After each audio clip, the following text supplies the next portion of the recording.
1,00,000 మంది శివభక్తులతో కలిసి మహారుద్రాక్ష పూజలో పాల్గొనండి. వెంటనే కాల్ చేసి మీ పేరును నమోదు చేసుకోండి. నమస్తే, welcome back to Suman TV. Present మనతో పాటు ఉన్నారు జ్యోతిష్య, మంత్ర, యంత్ర, తంత్ర, వాస్తు, శకున శాస్త్ర నిపుణులు ముక్కామల చంద్రశేఖర శర్మ గారు. నమస్తే అండి. నమస్కారం అమ్మా. శర్మ గారు, అమావాస్య అంటా ఉంటారు, అంటే ఆ రోజు పితృదేవతల ఆశీర్వాదం పొందాలంటే ఏమేం పనులు చేయాలి? పితృదేవతల యొక్క మనం అనుగ్రహం పొందాలి అంటే అమావాస్య రోజున, నెలకు ఒకసారి అమావాస్య పౌర్ణమి అనేటువంటిది వస్తుంది. దాన్ని కృష్ణపక్షంలో వచ్చే దాన్ని అమావాస్య. నెలలో 2 పక్షాలు ఉంటాయి, అవి శుక్లపక్షము, కృష్ణపక్షము అని. శుక్లపక్షంలో వచ్చేదాన్ని పౌర్ణిమ అంటారు 15వ రోజుని, అట్లాగే కృష్ణపక్షంలో వచ్చే 15వ రోజుని అమావాస్య అంటారు. ఈ అమావాస్య రోజున పితృదేవతలతోటి సమానం అన్నమాట. ఆ పితృదేవతలకి నల్లటి నువ్వులతోటి కనుక తల నిండా స్నానం చేసి, వాళ్ళ తలంటి పోసుకోకూడదు, కేవలం తల మీద నీళ్లు మాత్రం పోసుకొని నువ్వులతోటి కనుక అగ్రం ఇచ్చినట్టయితే వాళ్ళ పితృదేవతలకి మనం దాహం తీర్చినట్టు అవుతుంది. ఎప్పుడైతే వాళ్ళ యొక్క మన ఆత్మ శరీరం నుంచి పితృదేవతలు వెళ్ళిపోతుందో వాళ్ళ ఆత్మ తిరుగుతూ ఉంటుంది. ఎవరు దాహం చేసా నీళ్లు పోస్తారా, ఎవరు భోజనం పెడతారా అని తిరుగుతూ ఉంటుంది. ఆ టైంలో మనము ప్రతి అమావాస్య రోజున మనం అర్ఘ్యం కనుక ఇచ్చినట్టయితే నల్ల నువ్వులతోటి వాళ్ళకి దాహం తీరుతుంది. ఎప్పుడైతే వాళ్ళ దాహం తీరింది అనుకోండి, మనకి ఎలాంటి దోషం ఉన్నా కూడా వాళ్ళు తొలగించే కెపాసిటీ దేవతల కన్నా ఎక్కువ పవర్ ఉంటుంది వాళ్ళకి. పితృదేవతలకి వాళ్ళు అనుగ్రహిస్తే మనకి జీవితంలో లోటు అనేటువంటిది ఉండదు. వాళ్ళు ఆగ్రహిస్తే మహాలక్ష్మి కటాక్షించినా కూడా మనకి అంతా దరిద్రమే ఉంటుంది అనమాట. మీరు ఆగ్రహం అన్నారు కదా గురుగారు, అంటే పితృదోషం పోవాలి అంటే ఏం చేయాలి? పితృదోషం పోవాలి అంటే ఇందులో చాలా రకాలు ఉన్నాయి. మాది చాలా పెద్ద టాపిక్, నేను సింపుల్గా చెప్తాను. పితృదోషం పోవాలంటే ఎలా వస్తుంది పితృదోషం? మన తాత ముత్తాతలు చేసినటువంటి తెలిసి చేసే పనులు, తెలియక చేసే పనులు, కొన్ని పనులు చేసి ఉంటారు. వాటిలో ఏంటంటే కనుక పాములు చంపటం ఒకటి, ఇలాంటి వాటిల్లో ఉంటాయి అన్నమాట. లేదా ఎవరినైనా దూషించడం కానీ, ఇలాంటి పితృదోషాలు తాత ముత్తాతలు చేసింది వాళ్ళ దోహోత్రుడు అంటే మనవడికి, వాళ్ళ కుటుంబ సభ్యులకే ఆనవాయిగా వస్తుంటాయి. అవి పోవాలి అని అంటే కనుక మనము నారాయణ బలి అని అంటారనమాట. నారాయణ బలి అని చెప్పేసి, బలి అంటే కనుక మన జంతువులకు చంపక్కర్లేదు. ఇక్కడ ఆయనకి ఇష్టమైనటువంటి నారాయణుడు అంటే విష్ణు స్వరూపం, పితృదేవతలు అంటే విష్ణు స్వరూపం, అంతే, ఏమీ లేదు. మనం విష్ణు స్వరూపము, ఆదిత్య స్వరూపము, రుద్ర స్వరూపము.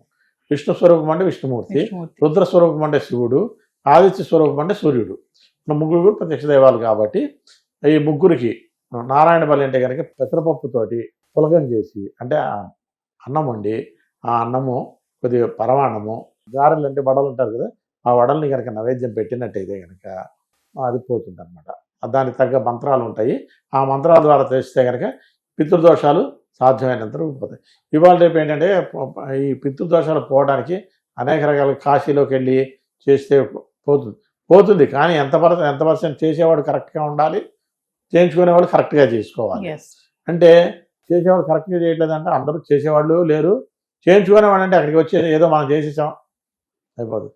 ఈ పితృదోషంలో ఇంకొక చిన్న చెప్తానమ్మా. పితృదోషాలు ముఖ్యంగా ఎందుకు కలుగుతాయంటే, మనిషి చనిపోయిన తర్వాత వాళ్ళు ప్రతి సంవత్సరానికి మాసిక సెరమనీ అని వస్తుంది. దాన్ని ఇంగ్లీష్లో సెరమనీ అంటారు, తెలుగులో వచ్చేసరికి తద్దినం అంటారు. మాసికం అంటే ప్రతి నెల వచ్చేది. చనిపోయిన 1 సంవత్సరం వరకు మాసికం అంటారు, సంవత్సరం తర్వాత వచ్చేదాన్ని తద్దినం అంటారు అనమాట. దాన్ని సెరమనీ అంటారు. ఆ సంవత్సరం మనం ఏం చేస్తామంటే, ఎవరో చెప్తారు కాశీ గయాకి వెళ్ళి పెట్టేసేస్తే అయిపోతుంది, మనం ఇక పెట్టక్కర్లేదు అని అంటే, 10,000 20,000 ఫ్లైట్లోకి వెళ్ళి అక్కడ వాళ్ళకి 1,00,000 రూపాయలు సమర్పించుకొని ఏదో పెట్టుకొని వచ్చేసేస్తారు. ఆ తర్వాత మన పితృదోషం పోయింది అని అనుకుంటే చాలా తప్పు. ఎందుకంటే వాళ్ళు మన కన్న తల్లిదండ్రులు, తాత ముత్తాతలు. మనం ఏ విధంగా భోజనం చేస్తున్నామో, మనకి సంవత్సరం అయితే వాళ్ళకి ఒక రోజు, రోజు తల్లిదండ్రులు ఒక రోజు అన్నం పెట్టకుండా మాడిస్తే ఈ పుణ్యం ఎట్లా పోతుంది? ఒకసారి ఇంత అన్నం తీసుకెళ్ళి పెడుతున్నావు, కాశీలో తింటున్నారు వాళ్ళు, బాగుంది, ఈ అనుగ్రహం కలిగింది, మళ్ళీ వచ్చే సంవత్సరం ఆకలి అనేటువంటిది వస్తుంది కదా. నీకు వేసిన పొద్దున్న తింటేనే సాయంత్రంకి వేస్తుంది. అలాంటప్పుడు కాశీలోను గైలోనూ పెట్టినంత మాత్రం నీకు పాపం పోతుంది అనేటువంటిది చాలా తప్పు. ప్రతి సంవత్సరం పెట్టాలి. వీలు కాని పక్షంలో, పెట్టలేని పరిస్థితుల్లో ఉండి, మంచంలో ఉన్న పరిస్థితుల్లో మాత్రమే ఆ ఎగ్జంప్షన్ అనేటువంటిది వర్తిస్తుంది. ఆరోగ్యంగా సుఖంగా ఉండి అన్నీ కలిపి ఉండి మనం పెట్టకపోవడం, తల్లిదండ్రులకి భోజనం పెట్టకపోవడం, తాత ముత్తాతలకి పెట్టకపోవడం అనేటువంటి చాలా తప్పు. మామూలు దేవుడికి మనం ముక్కు తీర్చుకోకపోయినా దేవుడు ఆగ్రహించడు, కానీ పితృదేవతలు అలా ఊరుకోరు మనకి. వచ్చినట్టు పెట్టాల్సిందే, చేయాల్సిందే. కాబట్టి మహాఘోరమైనటువంటిది ఏంటంటే అన్ని దేవతల కన్నా పూజించే కన్నా పితృదేవతలను పూజించడం చాలా మంచిది. అమావాస్య రోజు కొన్ని పనులు చేయకూడదని అంటారు కదండి. ఈ పనులు చేస్తే దరిద్రం అంటారు. అంటే ఏ పనులు చేయకూడదు అంటే? అమావాస్య రోజున ఉప్పు దానం ఇవ్వకూడదు. మెయిన్ గుడ్లు ఒకటి దానం ఇవ్వకూడదు, చీపురు దానం ఇవ్వకూడదు. ఈ 3 వస్తువుల్ని మనం ఎటువంటి పరిస్థితుల్లో దానం ఇవ్వకూడదు. ఉప్పు లక్ష్మీదేవి స్వరూపం, ఎందుకంటే సముద్రంలో నుంచి వచ్చింది. అలాగే జ్యేష్ఠాదేవి చీపురికి మహాలక్ష్మితో సమానం అనమాట. మహాలక్ష్మికి ఇష్టమైనటువంటి రోజు అమావాస్య. ఆ రోజు మనకు ఆవిడకి ఇష్టమైన వస్తువు తీసుకెళ్ళి మనం దానం ఇస్తాం. పాలు పెరుగు ఆ రోజు దానం ఇవ్వకూడదు.